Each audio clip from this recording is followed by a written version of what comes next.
Agar u hozir nafas olsa, ayiq uni sezib qoladi. Bola qorni bilan yerga yopishgancha yotar, qo'lidan esa hech narsa kelmasdi. Uning ko'z o'ngida bahaybat ayiq otasini parcha-parcha qilib yeyotgandi. U esa biror qarshilik ko'rsatish tugul, hatto boshini ham ko'tara olmasdi. U butalar orasida, atga bir necha daraxt narida yashiringan edi. Shu bois eng kichik harakat ham uning hayotini yakunlashi mumkinligini yaxshi bilardi.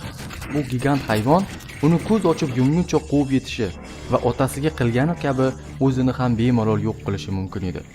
Ular ayiqni juda kech payqadi. Dengiz bo'yidagi o'rmon jarligi bo'ylab orqaga, oromgoh tomon qaytishayotgandi. Yelkalariga yoylari va tutgan baliqlarini osib olishgan. Yaxshi o'lchadan xursand edilar. Tuproqda bamisoli chuqurga o'xshab qolgan panja izlari ko'ringanida esa orqadan kelayotgan og'ir qadamlarning gumburlashi allaqachon daraxtlar orasidan aks sado berayotgandi. Bolaning yoyi endi ancha olisda qolgan. Otasi uni butalarga uloqtirgan paytda qo'lidan tushirib yuborgan edi. Yonida bor yo'g'i kichkina pichoq qolgandi.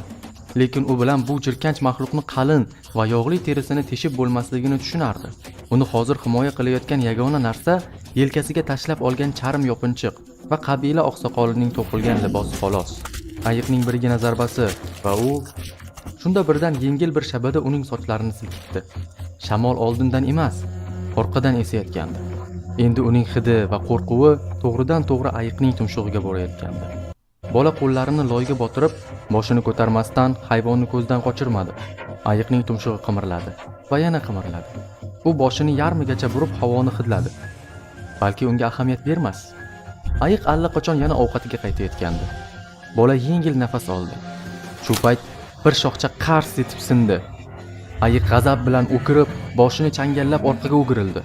Bir lahza yirtqich va o'lja ko'zlari to'qnash keldi. Keyin bola bor kuchi bilan yugurdi. Butalar orasidan sakrab o'tdi. O'tlar boldiriga urildi. U pichoqni qinidan olib, yelkasidagi suv idishni irg'itib yubordi. U ayiqni urdimi bilmaydi. Ortiga qarashga fursat yo'q. Ayiq hozir unga yetib keladi.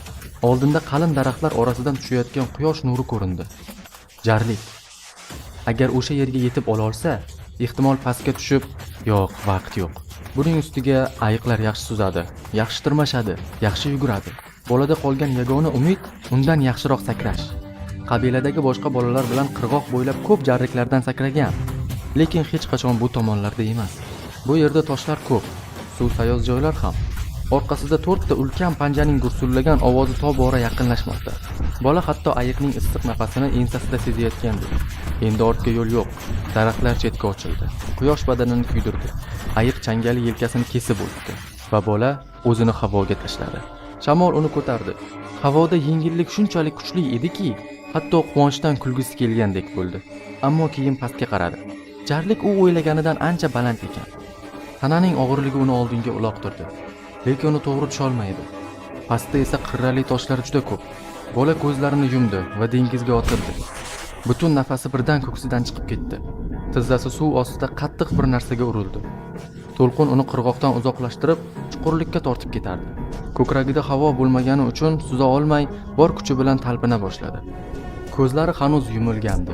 Yuziga qum bosgan tosh kelib urildi va u yo'nalishni o'zgartirdi. Okean oqimi uni qayta-qayta ag'darar, ongini qorong'ulikka tortardi. Ammo oyoqlari bir qattiq joyni topdi va u bor kuchi bilan tiralib, suzishga harakat qildi. Bola boshini suvdan chiqarib, to'yib nafas oldi. Ko'zlariga quyilgan suvni artib, atrofga xavotir bilan boqdi. Dengiz uni jarlikdan uzoqqa, ochiq suvga olib ketgandi. To'lqinlar uni ko'tarib, yana pastga tushirardi. Shamol to'lqinlari uni u yoqdan bu yoqqa uloqtirardi. Shu payt u jarlik bo'ylab pastga tusha boshlagan ayiqni ko'rib qoldi. Bolaning ichi qo'rquvga to'ldi. Ayiq pastga yetib, uni suvda ko'rdi va boshini orqaga tashlab, dahshatli ovozda bo'kirdi. Shu qadar balandki, u to'lqinlarning shovqinini ham bosib yubordi. U shuncha masofadan ham dahshatli darajada ulkan ko'rinardi. Qirg'oqdagi ulkan toshlar uning yonida mittidek edi. Ayiq suvga deyarli chayqalmay kirib, qirg'oqdan itarildi va to'g'ri unga tomon suza boshladi. Masofani shunchalik tez qisqartirayotgandiki, bolaning endi atiga bir necha soniyasi qolgandi. O'zi zo'rg'a suv ustida turgan bola ayiqdan tezroq suzolmasligini yaxshi bilardi. Shuning uchun chuqur nafas oldi va o'rmon tomon qaradi. O'tgan yillardagi baxtli kunlari, otasi bilan o'tkazgan eng yaxshi damlarini esladi. Okean oqimi bolaning ostida ko'tarilib, uni deyarli suvdan chiqarib yubordi. Uning ostidan ulkan soya suzib o'tdi. Kitmi? Bo'lishi mumkin emas. Nima bo'lmasin, bu soya suzib kelayotgan ayiq tomon yo'naltirilgandi. O'z o'ljasiga shunchalik berilib ketgan ayiq yaqinlashayotgan narsani hatto sezmadi. Okean shopirib ketdi. Ayiq kabi baland suv to'lqini havoga otildi va bolaning boshiga sochildi. Suv otilgan joydan bir maxluq chiqib keldi. Og'zini ayiq atrofiga qisib, hayvonni havoga ko'tardi va jarlikka qarab uloqtirdi. Zarba shunchalik kuchli ediki, ayiqning aylanib tushishi bilan birga kichik tosh ko'chkisi ham sodir bo'ldi. Ammo bola ko'zlarini faqat dengizdan chiqayotgan maxluqqa tikdi. Bola bu g'alati tana va tor oyoqlar bilan toshlar bo'ylab sudralib chiqayotgan maxluqni tushunishga qiynaldi. Uni qandaydir tangali, atrofdagi toshlardan ham qattiqroq terisi bor. To'lqinlar maxluqqa urilarkan, u ayiq ustidan hukmronlik qilib, tishlarini hayvon terisiga botirardi. Maxluqdan ko'z uzolmay, bola qirg'oq tomon suzishda davom etdi. Faqat u maxluqdan uzoqroq suzib, yerga chiqqachgina yugurishga jur'at etdi. O'sha tun qabilada undan boshqa barcha uxlab yotganida, bola o'z chodirida hamon uyg'oq edi. Otasi yo'qligi uchun hammasi boshqacha edi. U sekin teri eshikni yopib, tong otmasdan chiqib ketdi. Qabila chodirlari kichik, ichki devorlari silliq g'or yonida joylashgandi. Qabiladagilarning aytishicha, bu ajdodlar g'ori va g'ordagi olov doimo yoniq turishi kerak. Vaqtiga g'or bo'sh edi.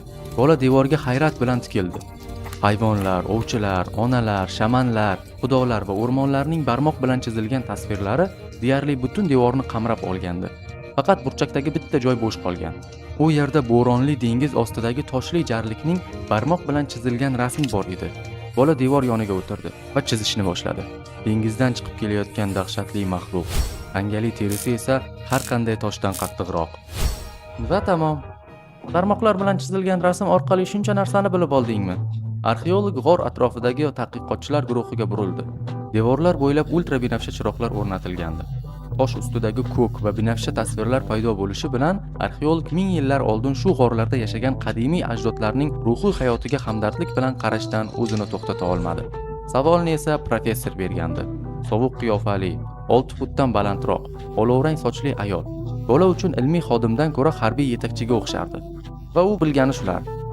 "Ortimdan yuring", dedi u va g'ordan chiqib ketdi. Atrof xodimlar bilan to'la edi. Ularning ko'pchiligi qurollangan. Kranlar mustahkamlangan qo'rg'oshin plitalarni ko'tarib o'rnatilgan. O'rmon chekkasida bir nechta sirli idishlar turardi. Har biri yadroviy elektr stansiyalaridagi kabi ko'plab ogohlantirish va xavf belgilariga ega. Ikkovlari uchta tank o'tib ketayotganida biroz to'xtab turishga majbur bo'ldi. "Bilasizmi, men barcha tadqiqotlarimni boshlashimga nima sabab bo'lgan? Sizga hech bu haqda aytganmanmi? Dunyodagi barcha qadimiy sivilizatsiyalar, qadimgi Xitoy, Mesopotamiya, Janubiy Amerika, Shimoliy Yevropa, bularni barchasini oling. Ularning mifologiyasiga qarang. Nima topasiz?" Professor uni e'tiborsiz qoldirib, kofe ichayotgan agentlar guruhiga buyruq berishni afzal ko'rdi. Ularning hammasi ichimliklarini darhol tashlab ishga qaytdi. Ularning hammasi mavjud bo'lmagan bir narsani tasvirlaydi. Ajdarlar. Hech qachon bir-biri bilan bog'lanmagan bu turli xalqlar ham ajdarning tasvirini chizadi.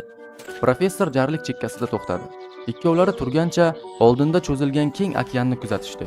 Ortlarida esa tadqiqotchilar, agentlar va ishchilar shoshilmoqda edi. Uzoq tinchlikdan so'ng professor uni davom ettirishga chaqirdi.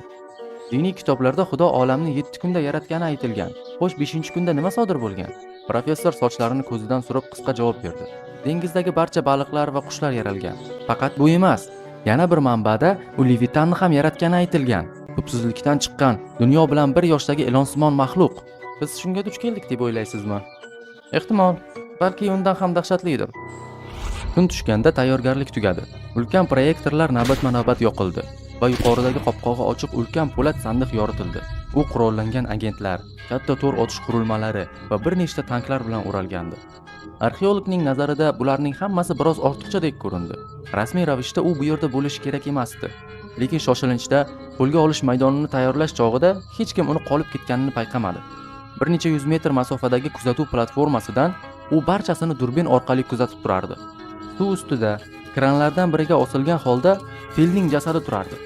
Professor unga fond hatto mazasi oshishi uchun jasadni marinad qilganini aytgandi. U bu loyihaga atiga bir necha oy oldin jalb qilingandi. Lekin ko'rinishdan bu fond uchun bir necha yillardan beri davom etayotgan ustuvor masala edi. Hatto ushbu maydonni tashkil etish hajmi ham aqlni lol qoldirardi. Lekin ular shu kabi izlarni yillar davomida quvib kelishgan. Hatto hayvon ilgari ko'rilgan joylarga yetib kelib, uni ushlash uchun qopqonlar o'rnatishgan. Ammo u omadsiz paytda jalb qilingandi. Fond yaqinda barcha ov maydonlarini tekshirib bo'lgan va tarmoqni yanada kengaytirishga harakat qilayotgandi. Bola esa shunchaki universitetdagi qadimiy sudralib yuruvchilar tasvirlari haqidagi ilmiy maqola ustida ishlayotgandi. Agentlar bostirib kelganda durbin orqali kuzatib turgan arxeolog bilardi. Bu operatsiya muvaffaqiyatli bo'lishi mumkin emas. Ular ultra binafsha proyektorlarni yoqib qo'yishgan. Hech qanday esi bor yirtqich hayvon shu fil jasadiga yaqin kelmasdi. Harakat bor. Suvda yoki yoritilgan maydonlarda emas, yo'q. Bir narsa o'rmon boshida, tadqiqotchilar guruhining orqasida turibdi. U instinkt bilan ratsiyaga qo'l uzdi. Lekin o'ylab qoldi. Ilgari necha marta bekorga xavotirlanib oldindan xabar bergan. Agentlar uni jiddiy qabul qilmaydi. Ammo u yana paydo bo'ldi. Daraxtlar orasida tez harakatlanayotgan bir sharpa. U durbinni bir tomondan ikkinchi tomonga silkitib, uni topishga urinardi. Faqat tadqiqotchilar guruhi, bir nechta agentlar, ta'minot sandiqlari. Shoshmang.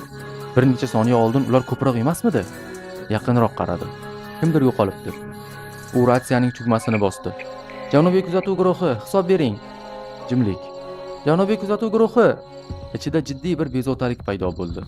Shu barcha yorug'liklar ostida ko'plab qorong'u soyalar tushmoqda. U tezda biror ish qilish kerak edi. Arxeolog kuzatuv nuqtasidan pastga yugurib tushib, daraxtlar orasidan maydon tomon yugurdi. Ratsiyani og'ziga tutib kimdir javob berishini kutdi, lekin umid yo'q edi. U butalar orasida qorong'u o'rmon ichida kuzatilayotganini his qilsa ham yugurishda davom etdi. Yo'lini tosh to'sdi. Arxeolog ikkala qo'li bilan unga tirmashib, ustiga chiqdi va bir lahza nafas rostlash uchun to'xtadi. Bu balandlikdan u yoritilgan qo'lga olish maydonini ko'rdi. Tanklar va kranlar hali ham shovqin chiqarib, har lahza ishga tushishga tayyor turibdi. Lekin u yerda hech qanday ishchi ko'rinmasdi. Ratsiyani ochiq kanalga qo'ydi va kimdir javob berishini so'radi. Shunda professorning baland ovozi yangradi. Siz hali ham shu yerdamisiz? Bu sizning ruxsatingiz yo'q bo'lgan juda xavfli operatsiya. U ularga bekor qilishni, maydonni darhol bo'shatishni buyurdi. Hammasi xavf ostida dedi. Professor kulimsirab kanalni uzib qo'ydi. Yo'q, u ishonish kerak. Odamlar o'lmoqda va agar u e'tibor bermasa, yana ko'plari o'ladi. Arxeolog zulmat ichida o'zi bilan pichirladi. Bu hech qanday maxluq emas. U begunoh mavjudot xolos. Siz o'zingiz tushunmaydigan kuch bilan o'ynashyapsiz. G'alati. Bir lahza go'yo u zulmat ichida kimdir unga javoban pichirlayotganini eshitgandek bo'ldi. Ammo atrofga qarasa yolg'iz o'zi. Harakatda davom etish kerak. Mavjudot har yerda bo'lishi mumkin. U toshdan sakrab tushib, yana o'rmon ichiga yugurdi. Ammo tez-tez orqasiga qarab qo'yardi. Hamma yoq qorong'u. U hozirgina turgan toshni ham ko'ra olmasdi. U daraxtzor ichida yorug' maydonga, ulkan po'lat qutining yoniga yugurib chiqdi. Uning tepasiga olib chiqadigan rampa va qopqoqning og'zi tepadan ochiq turardi. Maxluq o'ziga jalb qilishi uchun u aynan shu yerga chiqishi kerak edi. Arxeolog rampaga ko'tarilib, qo'llarini vahimali qilib havoga silkitdi. Tanklar darhol o'qlarini unga qaratdi. Kranning ulkan po'lat qopqog'i esa tepada vahima solib turardi. Shunda maydonga g'azablangan holda professor chiqib keldi. Sochlari o't kabi lovullab turardi. Maydonni darhol bo'shatishingiz kerak. U bu yerda. Professor g'azab bilan rampaga ko'tarilib, uning yuziga barmog'ini sanchib baqirardi. Shunda arxeolog ayolning undan qancha baland ekanini his qildi. Bu bizning bu mavjudotni qo'lga olish uchun yagona imkonimiz. Yo'lni bo'shat, aks holda seni hibsga olishadi. Yoki isboting bormi? Ammo arxeolog unga qarab turmagandi. Uning nigohi professor ortidagi fil jasadiga qaralgandi. Unda ulkan, reptiliya jag'i bilan yirtib olingan bir bo'lak yo'q edi. Xuddi akulalar sinov uchun qiladigan tishlashdek. Professor ham nigohini o'sha tomonga burdi va birdan uning butun g'azabi vahimali mamnuniyatga aylandi. U shu yerda. Filni ushlab turgan krandan chiqqan qichqiriq ikkovlarini ham hayratga soldi. Ammo u yerga qarashganlarida ko'rganlari faqat zulmatga sakrab ketayotgan ulkan soya edi. Professor ratsiyani yoqib buyruq berishni boshladi. Ammo tank ekipajlaridan tashqari hech kim javob bermadi. U yana urindi. Ratsiya hanuz jim. Endi vaziyatning jiddiyligi unga haqiqatdan ham yetib kela boshladi. Ko'zlari keng ochilib, vahimaga tushgan holda u rampadan pastga yugurdi. Ratsiya orqali buyruq berib, arxeologni yolg'iz qoldirdi. Shu yorug'liklar ostida arxeolog o'zini juda ochiq va himoyasiz his qildi. Mavjudot soyalar orasida har yerda bo'lishi mumkin edi. Qadam tovushlari eshitildi. Daraxtzor orasidan o'sha maxluq chiqdi. Bir necha metr uzunlikda, o'ljalari sabab qorni shishgan. Keyinchalik esa SCP-682 nomini olgan o'sha mavjudot. U metal quti ustidagi tutqichli eshikda turgan arxeologga qaradi va go'yo unga qo'yilgan barcha qopqonlarni ustidan kulayotgandek ko'rindi. Tank o'qi maxluqning tanasiga to'g'ridan to'g'ri urildi va yon tomonga silkitdi. tank navbatma-navbat o'q otib, ulkan sudrali yuruvchi maxluqqa doimiy zarbalar berardi. Havoda tobora ko'proq chang ko'tarildi. Tez orada yerda xuddi asteroid tushgandek katta krater paydo bo'ldi. Havo tutun va chang bilan to'ldi. Arxeologning ko'zlarida to'la yosh. Shunday qadimiy, hatto inson paydo bo'lishidan ancha oldin yer yuzida sayr qilgan maxluq shunchaki shunday yo'q qilinsa. Qo'rqoqlar, odamlar aslida shunday. O'zi qo'rqqan narsani yo'q qiladi. Ammo chang so'ngida o'rmon atrofida achchiq nola ovozi eshitildi. Arxeolog ko'zlarini artdi va kraterga imkon qadar tikildi. Ammo u yerda hech narsa yo'q edi. U shoshilib hayratdan deyarli orqaga yiqilgandek bo'ldi. SCP-682 tun ichidan sudralib tanklarning biriga sakradi. U zirhli tankni tishlardi, tirnardi, uni yo'q qilishga harakat qilardi. Vahimaga tushgan holda ikki tank bir-biriga qarab o'q uzdi va shu jarayonda o'zlarini vayron qildi. Maxluq qolgan tankka qarab o'girildi va tank tumshug'ini kuch bilan tishladi. Tank o'q uzdi. O'q to'g'ridan to'g'ri maxluqning tomog'iga tushib ichaklarida portladi. Portlashning ortga bergan zarbasi tank ichiga qaytdi va qopqoqdan tutun chiqdi. Keyin maydon yana tinch. Arxeologga esa SCP-682 yaqinlashmoqda. Tishlaridan esa hamon tutun ko'tarilmoqda. Og'ir qadamlar bilan rampaga chiqdi va tutqichli eshik oldida to'xtadi. Ikkalasi bir-biriga qarab turardi. Yirtqich va o'lja. Bir lahza hech kim harakat qilmadi. So'ng u og'zini ochdi. Arxeolog ko'zlarini yumdi. Bilasizmi, siz kabi jirkanch mavjudotlar bunga loyiqsizlar. U ko'zlarini ochdi. Maxluq gapiryaptimi? Ular menga hujum qilish bilan nimaga erishmoqchi bo'lishdi? U qattiq yutindi. Ular olimlar. Olimlar har doim yangi narsalarni o'rganishga, dunyoni yaxshiroq tushunishga harakat qiladi. Biz sizni o'ldirib bo'lmas deb o'ylaymiz. Shuning uchun ular o'z gipotezalarini sinab ko'rmoqchi. Maxluq g'azab bilan g'irilladi. U unga bir qadam, keyin yana bir qadam yaqinlashdi. Arxeolog yugurdi. U platformaning boshqa chetiga sakrashi kerak edi. Bu uzoq masofa, ammo u eplaydi. Kuchli bir g'alati zarba bilan SCP po'lat qutiga tushdi va harakat qilishga ulgurmasdan kran po'lat qopqog'ini tushirdi va u joyida qulab, maxluq bilan birga yopildi. Arxeolog tuproqqa yiqilib orqasiga o'girildi va yuqoriga qaradi. Bu professor, ko'zlari hayratdan keng ochilgan, kran kabinasida hayqirayotgan edi. Maydon bo'ylab qattiq shovqin va quvurlar orqali oqayotgan suyuqlikning shovqini eshitildi. U o'tirib, adrenalin bilan to'lib toshgan holda professorni kuzatdi. Professor po'lat qutiga quvur ulab, uni suyuqlik bilan to'ldirayotgandi. U quvurni kuzatib, maydon chetidagi ulkan xavfli idishlarga yetib bordi. Xlorid kislota. Ko'zlari dahshat bilan kengayib ketdi.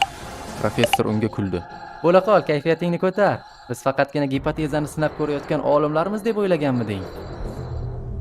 Video shu yerda o'z nihoyasiga yetdi. E'tiboringiz uchun rahmat. Ijodimizni moliyaviy qo'llab-quvvatlasangiz, kanal rivojiga o'z hissangizni qo'shgan bo'lasiz. Agar moliyaviy mustaqil bo'lmasangiz, birgina like bosish va kanalga obuna bo'lishingiz ham katta yordam bo'lardi. Keyingi videoda qaysi SCP ni ko'rmoqchisiz?